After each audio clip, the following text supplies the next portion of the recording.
อืมพามาเบิ่งหัตถกรรมฝีมือลาวเนี่ยเนาะจัดคิวขาสั้นชั้นสองเนาะหัตถกรรมลาวเนี่ยจะขึ้นภายในเรือนสุดยอดสุดยอดเลย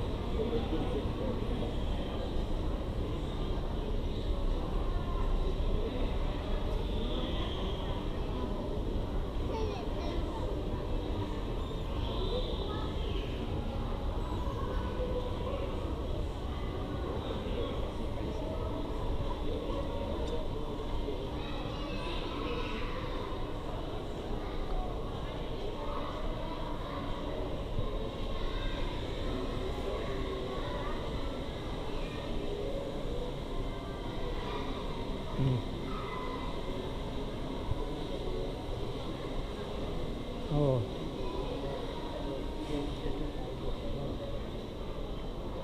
หล่อแว่หล่อวายแม่งของลาวเฮ็ดเองเนี่ยใส่ดำสุดลาวตัดเย็บสุดทิพงามงามงาม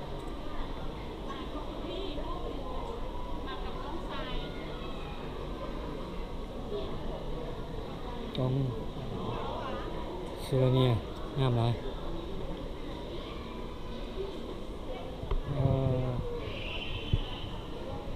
ซอยกันเราเห็ดเราใส่เราได้จะเจริญนะหัตถกรรมเรานะ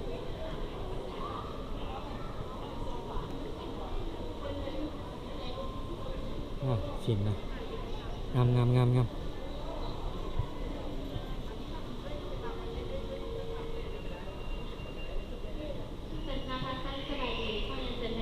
ฟู้ดมาที่เคาน์เตอร์บริการเรียนสแน็คนอนฟู้ดมาที่เคาน์เตอร์บริการข้อความสาย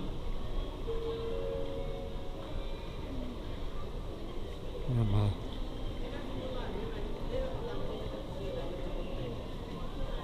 โอ้เครื่องทักษานหัตถกรรมผ้าไหมขนม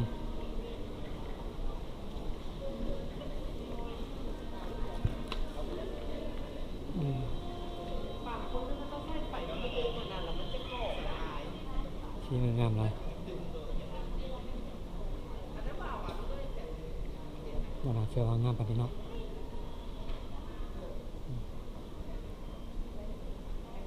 ประกอบส่วนโบราณพวกเนาะส่วนราเป็นพวกทำมือหัตถกรรมเป็นส่วนรา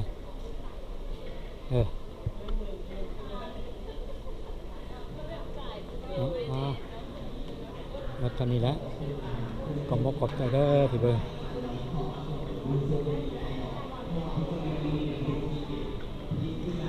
ได้มีเวลาว่างประเทศฮอดยันวันที่1พุ่นละยันนั้นเพิ่นขายไปมีเวลาว่างก็มาซื้อเอาเด้อมาช่วยกันหัตถกรรมลาวก็มาช่วยซื้อซอยยังสักกันแหน่พี่น้องโอ้เพื่อไป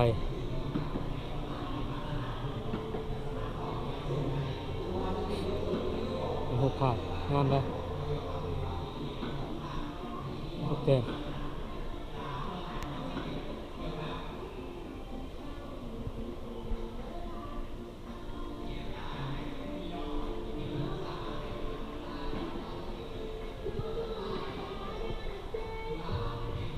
โอ้ซิมเราเก็บกันนะ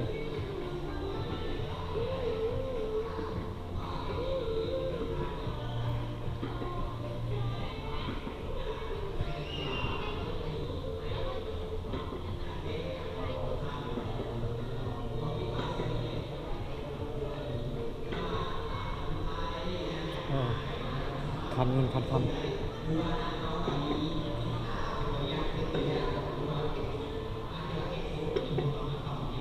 งามหลายคันเงิน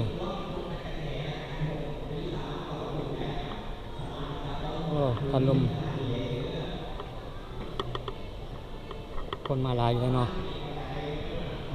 ขอมกขอบใจหลายๆเด้อที่เบิ่ง